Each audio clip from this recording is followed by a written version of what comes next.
Aggression's the winner. All across the globe, people bring their dogs to veterinary behaviorists like me for aggression more than any other behavior problem.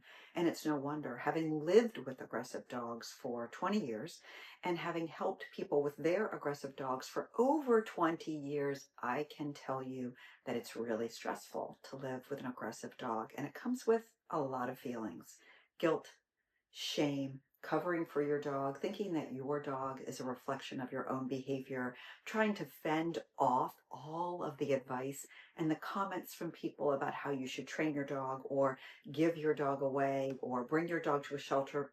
Don't do that. Or euthanize your dog. It's really, really hard. The good news is that because aggression occurs commonly, we know a lot about it and we know a lot about how to treat it.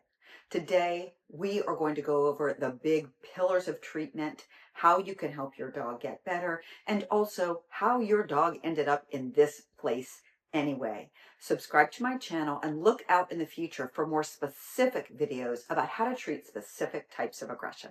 People get caught up in the why of why their dog is aggressive. So let's dissect out why dogs bite, growl, lunge, bark, act reactive, etc.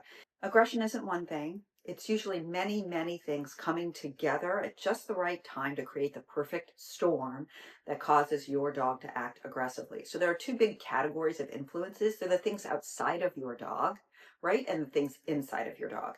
The things inside of your dog would be your dog's coping style, which is partially going to come from your dog's DNA and partially from what he's learned over the course of his life. Also, psychologically, who is he, right?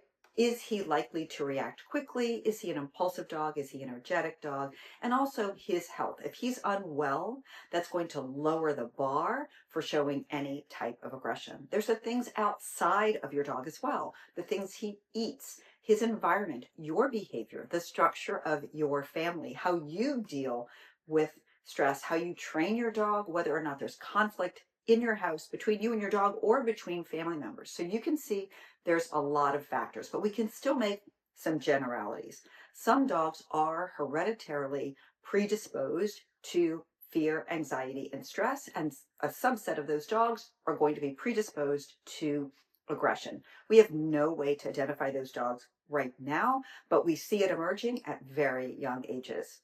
Aggression isn't something that your dog does. It's something that occurs in the body. So what you see on the outside, that barking, lunging, growling, means that there's a physiologic response inside of the body. And that probably is going to start right up here in the brain with a neurochemical cascade related to fear, anxiety, stress, panic, frustration, or conflict. Now, there are types of aggression, in air quotes, that we don't think involve fear. For example, predatory aggression. However, we do see dogs who are barking at the fence line, at the door, at the windows, so we might flag them as territorial, and we notice that they can't turn the faucet off.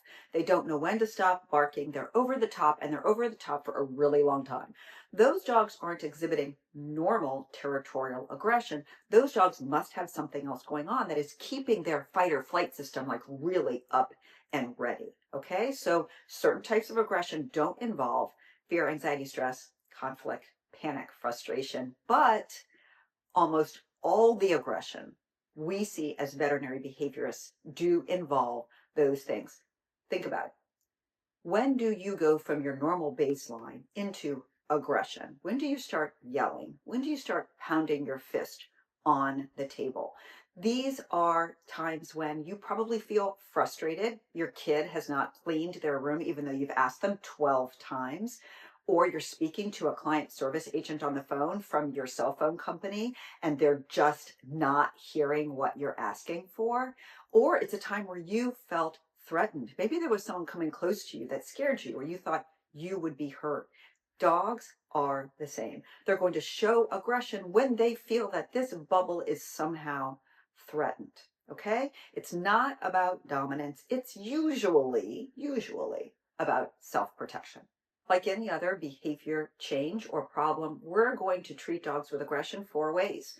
Number one, we're going to make sure they're well. We're going to really make sure they're well with a good physical workup and also lab work. We are going to employ management changes. You know, when you change the environment or manage your dog's behavior, you can reduce the aggression down to near zero, and it costs you virtually nothing. Okay, so these are powerful tools we're going to implement.